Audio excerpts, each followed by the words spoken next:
Assalamualaikum warahmatullahi wabarakatuh. Oke, pada bab 9 ini kita akan belajar mengenai basis data client server.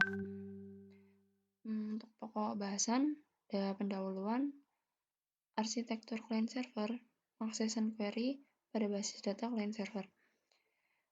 Tujuan belajar, setelah mempelajari materi dalam bab ini, mahasiswa diharapkan mampu memahami konsep basis data client server, memahami arsitektur client server, memahami pengaksesan query pada basis data client server, dan bagaimana perangkat melunak client server. Untuk pendahuluannya, ada aplikasi basis data terdistribusi dikembangkan dalam bentuk arsitektur client server.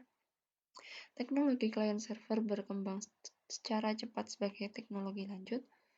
Pada beberapa waktu yang lalu, sangat sulit untuk memprediksikan status saat ini, teknologi client server yang terjadi saat ini. Hal ini sama sulitnya dengan memprediksi teknologi untuk beberapa tahun ke depan.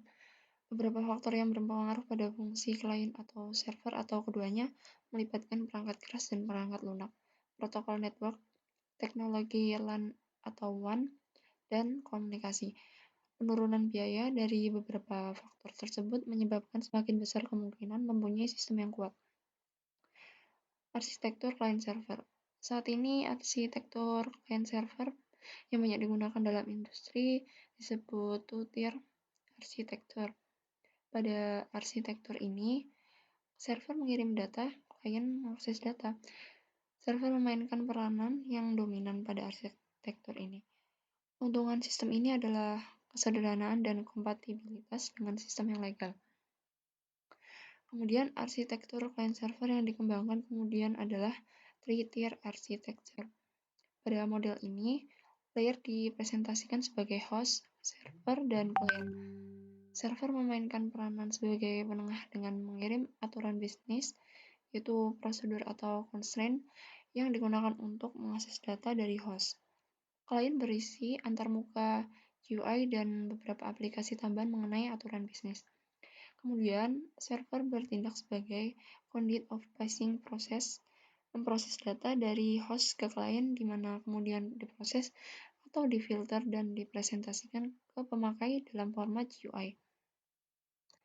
Antarmuka pemakai, aturan, dan pengaksesan data bertindak sebagai three tiers. Klien biasanya dihubungkan ke server melalui LAN, dan server dihubungkan ke host melalui WAN. Klien melakukan remote yang dihubungkan ke server melalui WAN juga. Sistem ini sangat cocok untuk perusahaan besar, di mana basis data terpusat dapat disimpan dalam host dan biaya pembangunan LAN dan WAN dapat diatur dan dioptimasi menggunakan teknologi yang baru untuk setiap bagian yang berbeda dalam organisasi. Pengaksesan query pada basis data client server. Bagaimana membagi fungsi DBMS antara klien dan server tidak ada ketentuan, sehingga banyak pendekatan yang berbeda ditawarkan. Satu kemungkinan adalah memasukkan fungsi dari DBMS terpusat pada level server.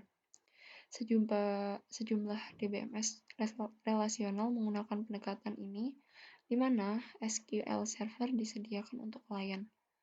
Setiap klien harus menggunakan query SQL yang tepat dan menyediakan antarmuka pemakai dan fungsi antarmuka untuk bahasa pemrograman.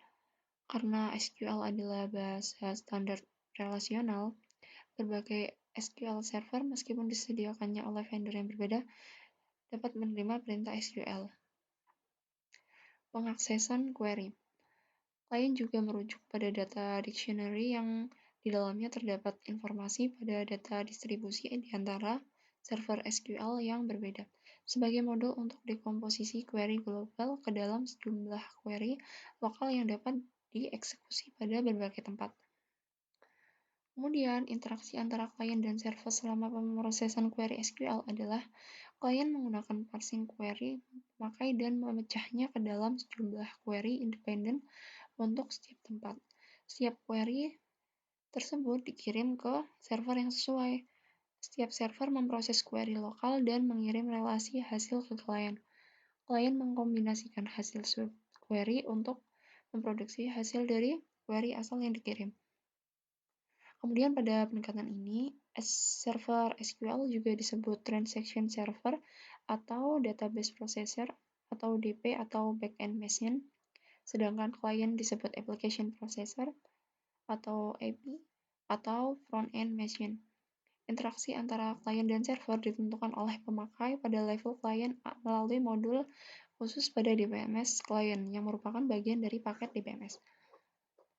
Sebagai contoh, pemakai mengetahui apa data yang dikirim setiap server, membagi permintaan query ke subquery secara manual dan mengirimkan subquery secara individu ke tempat yang berbeda.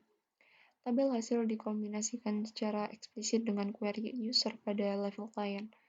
Alternatif lain adalah mempunyai modul klien yang melakukan kegiatan di atas secara otomatis. Dalam DBMS yang banyak digunakan, model perangkat lunak dibagi ke dalam 3 level. Yang pertama ada perangkat lunak server bertanggung jawab pada manajemen data lokal, kebanyakan sama dengan perangkat lunak DBMS. Kemudian kedua, perangkat lunak klien yang bertanggung jawab untuk fungsi distribusi, yang mengakses informasi distribusi data dari katalog DBMS dan memproses semua permintaan yang membutuhkan akses ke lebih dari satu tempat. Hal ini juga ditangani semua antarmuka user. Kemudian yang ketiga, perangkat lunak komunikasi yang biasanya dihubungkan dengan sistem operasi terdistribusi, menyediakan primitif komunikasi yang digunakan untuk klien untuk mengirim perintah dan data ke tempat yang berbeda sesuai kebutuhannya. Hal ini bukan bagian yang terpenting dalam DBMS, tetapi menyediakan primitif komunikasi dan pelayanan yang esensial.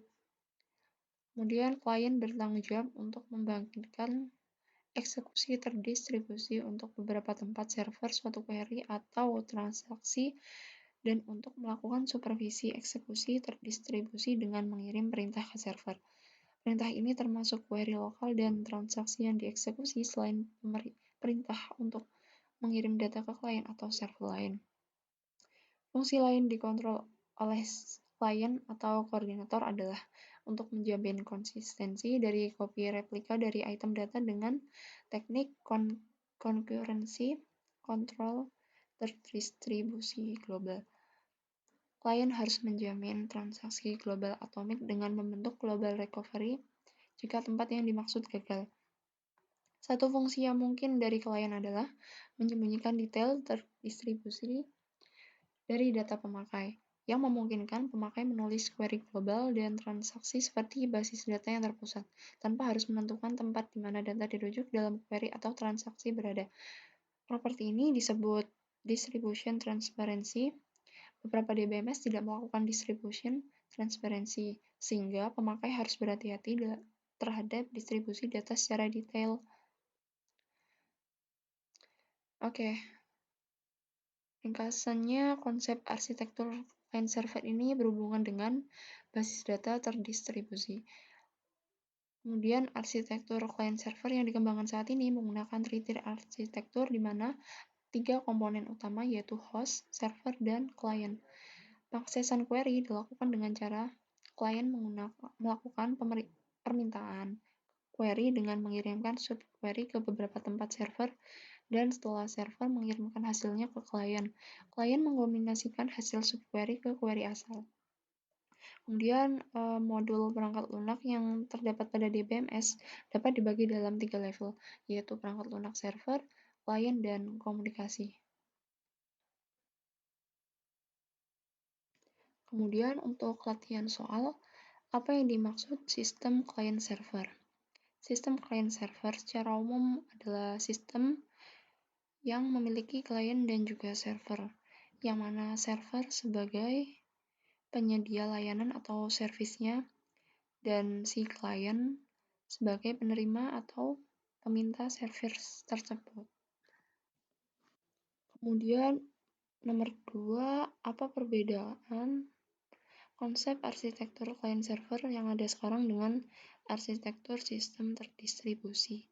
Jadi, konsep untuk client server dan sistem terdistribusi ini sama-sama konsepnya itu menempatkan pada perannya masing-masing.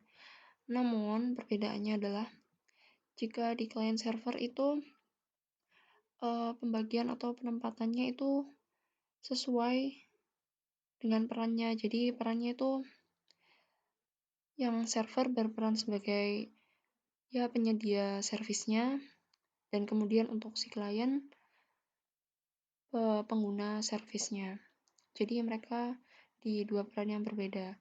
Namun jika pada sistem terdistribusi ini masih ada peran yang sama. Jadi hanya konsepnya saja yang sama. Namun ada sedikit perbedaan pada peran-perannya. Kemudian nomor 3, sebutkan bagaimana tugas host, server, dan ini klien, bukan server. Jadi tugas host, server, dan klien pada three-tier arsitektur. Jadi tugas host di sini, dia ini sebagai pusat dari database-nya, dan kemudian untuk server ini tugasnya untuk menjembatani komunikasi antar host dan juga kliennya. Sedangkan klien sendiri itu sebagai penerima atau juga sebagai antarmuka ke usernya. Kemudian, nomor 4, jelaskan bagaimana pengaksesan query dari klien ke server dan hasil query dari server ke klien. Oke, ini sudah ada di dalam teori ini di bacaan di atasnya. Kita coba ke atas. Nah, ini untuk menjawab nomor 4 tadi. Jadi, klien akan melakukan parsing query pemakai dan memecahnya ke dalam sejumlah query independen untuk setiap tempat. Jadi, akan tempatkan sendiri-sendiri. Setiap query dikirim ke server yang sesuai. Sesuai ini maksudnya sesuai perannya masing-masing. Kemudian, untuk setiap server memproses query lokal dan mengirim relasi hasil ke klien. Kemudian, klien mengkombinasikan hasil subquery untuk memproduksi hasil dari query asal yang dikirim. Oke, selanjutnya kita akan ke nomor 5. Perangkat lunak apa saja yang diperlukan pada sistem klien server? Oke, kita langsung saja ke pembahasannya. Nah, ini ada beberapa contoh DBMS yang digunakan, yaitu perangkat lunak server yang bertanggung jawab pada manajemen data lokal. Kebanyakan sama seperti perangkat lunak DBMS. Kemudian ada perangkat lunak klien yang bertanggung jawab untuk fungsi distribusi, yang mengakses informasi distribusi data dari katalog DBMS. Kemudian yang ketiga ada perangkat lunak komunikasi yang menyediakan primitif komunikasi yang digunakan untuk klien untuk mengirim perintah dan data ke tempat yang berbeda sesuai kebutuhan atau perannya masing-masing. Baik, sekian untuk pembahasan mengenai basis data client server.